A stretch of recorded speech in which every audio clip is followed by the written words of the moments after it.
Конечно, ситуация на Украине, как вы знаете, там продолжается специальная военная операция. Ее цели и задачи включают освобождение ДНР, ЛНР, демилитаризацию и Seorang pejabat денацификацию Rusia Украины, menyatakan bahwa kehancuran di Ukraina disebabkan oleh NATO. Upaya NATO yang mengirimkan senjata disebut bukan membantu, justru menjadi pemicu kehancuran.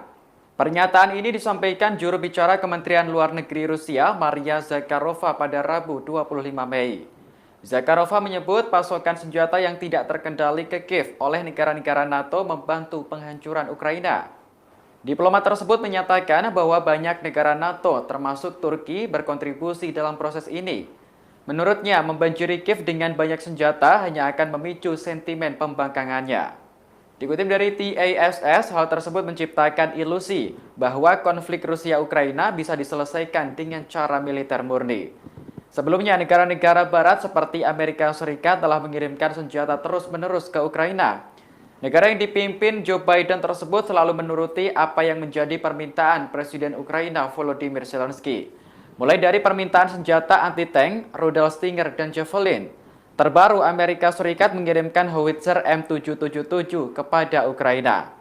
Selain Amerika Serikat, Jerman juga memasok senjata ke Kiev selama perang berlangsung. Negara itu juga mengirimkan ribuan senjata anti-tank dan sistem pertahanan anti-pesawat Stinger ke Ukraina. Kemudian negara lain seperti Prancis dan Kanada juga melakukan tindakan serupa.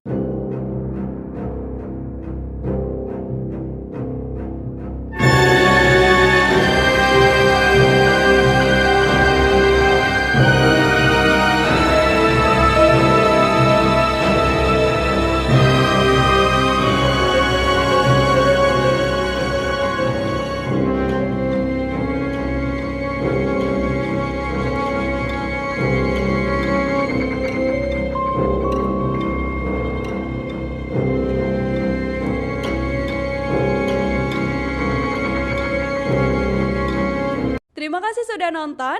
Jangan lupa like, subscribe, dan share ya.